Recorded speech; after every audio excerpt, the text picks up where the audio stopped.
Dear friends, welcome to this week's virtual Drasha. This week we have the incredible privilege to Parshas Vayechi and Emir Hashem conclude Sefer Bereshis, the book of Genesis. And when we look at the last pasuk, the last verse in this week's parsha, in Sefer Bereshis, the Torah says, "Vayomos Yosef ben Mea ve'eser shanim." Yosef died at the age of 110. Vayachantu also, they embalmed him. Vayisem ba'aram b'Mitzrayim. They placed him in a casket in Egypt. So there's an interesting statement of Tosas. Tosas in the end of Maseches Nida espouses a principle, a klal. And the klal is the Mesaimin Betov. That in general, whenever you close out a particular book of the Torah, we try to end off with something good, something positive. And so the Lubavitcher Rebbe, Zechat Tzaddik Kodesh L'Bracha, asks an interesting question. He says, if that really is the guiding light principle, that a Chumash always tries to close off, right, or a book of Tanakh always tries to close out with some type of good news, something positive, then why does Sefer Bereshis end with the death of Yosef? Remember, the death of Yosef was tragic on many levels. First of all, relatively speaking, Yosef died young. When you compare him to his father, to his grandfather, to his great-grandfather. And also remember, with the death of Yosef begins the book of Exodus, Sefer Shmos, which then launches into the entire narrative of Egyptian servitude. The Egyptians did not do anything negative to the Jews when Yosef was still alive. So the death of Yosef really is not just tragic because of the loss of a great man, but also ushers in a very difficult chapter for our people. So why does Sefer Bereshis end with the death of Yosef? So in order to answer this question, the Rebbe asks really a different question. The Rebbe says, it's interesting, and this question is actually asked by a number of the Mefarshim. Why wasn't Yosef buried in Eretz Yisrael? Avram is buried in Ma'aseh Machpelah, Yitzchak is buried in Ma'aseh Machpelah, Yaakov is buried in Ma'aseh Machpelah, right? All of the matriarchs and patriarchs, save Rachel Imenu, are all buried in Hebron, in the cave of the patriarchs. What is Ma'aseh Machpelah? And Yosef is buried in Egypt. So ask the Rebbe, why wasn't Yosef buried in Mitzrayim? So let's think, he died in Egypt. Okay, Yaakov also died in Egypt. But Yaakov, realizing that he was going to die in Egypt, gave explicit instructions to his children, to his family, take me back up to Canaan, take me back to Eretz Yisrael, bury me in Ma'aseh Machpelah. So why wasn't Yosef buried in Eretz Yisrael? So the truth is, the Gemara Maseches Sota happens to have an approach to this. And the Gemara talks about the idea that the Egyptians did not allow the release of Yosef's body. They felt that Yosef was such a source of blessing for Egypt, for the entire country. They wanted to keep his remains in Egypt. And in fact, the Gemara points out that they put him in a lead coffin and they buried him on the bottom of the Nile River, because they felt that Yosef was such a source of bracha. The Nile is the primary water source for Egypt. So put Yosef into the Nile, it's like a winning combination. It'll be bracha for Egypt. Okay, so that's the explanation of the Gemara. But Lubavitcher Rebbe, Zechat Tzaddik Kodesh L'Bracha, says something so amazing. And the Rebbe writes as follows. He says, Sha'atam lozeh, shenikbar Yosef b'Mitzrayim v'lo b'Eretz Yisrael. Why was Yosef buried in Egypt and not in Eretz Yisrael? Ki Yaakov amar leYosef. The Rebbe quotes this idea that Yaakov Avinu said to Yosef, Ata tzorich shetagen alehem. Yaakov told Yosef something, and he said, Yosef, there are going to be difficult times ahead for our family. There are going to be difficult times ahead for our future, for our nation. Yosef, you need to stay in Egypt. Because if you're here, literally translate, because Yosef, you will be able to draw down for them divine favor, divine compassion while they are still in exile. And you will travel with them through the desert and come back with them to the promised land. What the Rebbe is saying is something amazing. Yaakov Avinu told Yosef, when you die, you need to stay in Egypt. Because your presence, the presence of your remains, the knowledge that Yosef HaTzadik is still here with us in Egypt. Yaakov said, will give the Jewish people staying power, strength, in order to be able to endure, in order to be able to weather through the difficult storm which lay ahead. Yaakov Avinu told Yosef, I need you to give up burial in Eretz Yisrael. For now, remember again, we know the end of the story. Yosef is taken with the Jewish people and they leave Egypt and he's reburied in Shechem. So Yosef ultimately finds his resting place in Eretz Yisrael. But at the end of the day, Yaakov Avinu said to Yosef, when you die, I need you to stay in Egypt. I need you to continue to be a source of inspiration. I need you to be a source of strength, because no matter how bad things get in Egypt, the knowledge that Klal Yisrael has that Yosef HaTzadik is here with us will gird them with the strength they need in order to be able to weather the storm ahead. I need you to give up burial in Eretz Yisrael for the benefit of Klal Yisrael. This, says the Rebbe, was the message that Yaakov Avinu gave to his son, and as such, Yosef HaTzadik makes the ultimate sacrifice. He gives up a spot in Maras HaMachpelah. He gives up a spot in the Cave of the Patriarchs. He gives up a beautiful resting place in the holy city of Hebron. Why? To be with his children. Because sometimes what life demands of us is to make personal sacrifices for the benefit of our nation.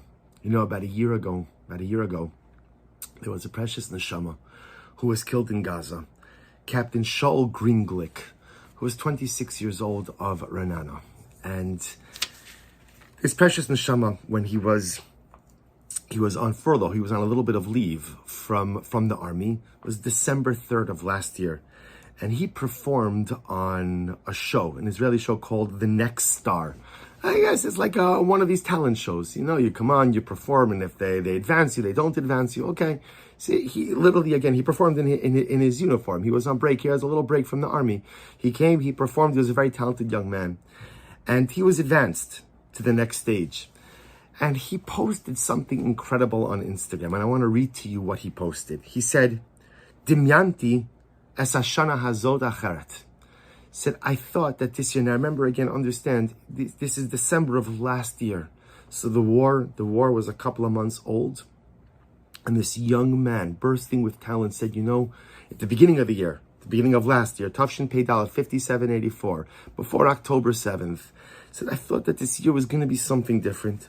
Shana shal she'ifos v'hagshamas chalomos. I thought this was going to be a year of like learning, actualization of my dreams. But he says, Achshav ani chai chalom yashan lehilachem b'shvil haMedina. But now, I realize I have to have a different dream. And it's an old dream. And it's a dream about fighting for the state of Israel. V'anachnu kerega be'emtza halayla. And right now we're in the middle of a night. Remember again, December of last year. Chalom chadash va'acher yitztarech lechakot k'tzat. Says, my new dreams, they're going to have to wait a little bit. The new dreams will have to be put on the side. I hope that this present situation, this present reality quickly dissipates and moves on. Shani ohev v'gamala chalomot shali ba'atid. He's reason his miftah. I promise to continue to fight for this country of ours that I love, and I promise to continue to fight for my future dreams. Kerega yesh rak davar echad b'rosh shali. But right now, there's only one thing in my head: v'zelahamshich lehilachim b'choshech ad shenira et ha'ar. To continue to fight through the darkness until we see the light. Bezot histaimu sheidorenu la'ona krova. And only through this will we make it Emir Hashem to the next chapter. Captain Shaul Greenglick, 26 years old, Hashem Yikom Damo, who gave his life for Am Yisrael, for Eretz Yisrael, fighting in Gaza, had the incredible bravery and strength to put aside his own personal dreams for the benefit of the dreams of Klal Yisrael. So you ask yourself, where does a young man, 26 years old, get this level of idealism, this level of strength? And dear friends, it comes from Yosef HaTzadik. Because what did Yosef do? Yosef also put aside his own dreams. Yosef also put aside his own wants, his own needs, and his own desires. Yosef wanted to be buried in Eretz Yisrael, just like every Yid wants to live in Eretz Yisrael, be buried in Eretz Yisrael. Yosef also just wanted to find. Yosef had such a turbulent life. Yosef had such an overwhelming life, so much difficulty, so much pain, and all Yosef wanted, most probably at the end of his life, was to be buried in his ancestral homeland. And Yaakov Avinu, his beloved father, says, my dear son, I'm going to ask you for one more sacrifice. You sacrificed so much. I'm going to ask you for one more. I'm going to ask you to put aside your personal dream for the benefit of the national dream. I'm going to ask you to give up that which you want because your people need you. Your nation needs you. Am Yisrael needs you. I know what you want. But what Klal Yisrael wants, what Klal Yisrael is going to need, is more important than right now. And this becomes the incredible koach of Yosef. And this becomes the koach which fuels us to this very day. The ability to make personal sacrifices for the national good. We've seen this throughout the last year. We've seen so much personal sacrifice, so much self-sacrifice. How many holy soldiers and how many precious young men and women have given their lives, Kedushas Hashem Ha'am Va'aretz, who have literally given up. You think about this. Here, I read you these few lines from this Captain Shaul Gringlich. Every single person who has perished over the course of this year-plus war, they all had their own dreams also. They all had their own aspirations also. Okay, maybe they didn't post on Instagram, maybe no one else ever knew about it, but there's no such thing as a person that doesn't have dreams for themselves. But they put their dreams on the side because the dream of Klal Yisrael, of peace, of light in the darkness, of bringing home our hostages, of bringing Shalom to Eretz Yisrael, those dreams meant more to them than their personal dreams. And so they're willing to sacrifice everything for the sake of their Klal, like Yosef HaTzadik. And therefore says the Rebbe, this is why the Chumash Bereshis, the parsha, ends with this. You're right, Tosa says, Mesaymin B'tov. We end off with good. This is good. It's painful good, but it's good. And it's the holiest of good. That Yosef HaTzadik teaching us that sometimes you have to be willing to make personal sacrifices for the benefit of the collective. Sometimes I have to think about my nation before I think about myself. Sometimes I have to think about my people before I think about serving my own personal interests. And therefore the Torah Kedosha purposely closes out this first book of the Torah with this incredible and dramatic and overwhelming lesson. The need that Yosef HaTzadik teaches us to sometimes set aside our personal needs for the sake of something bigger.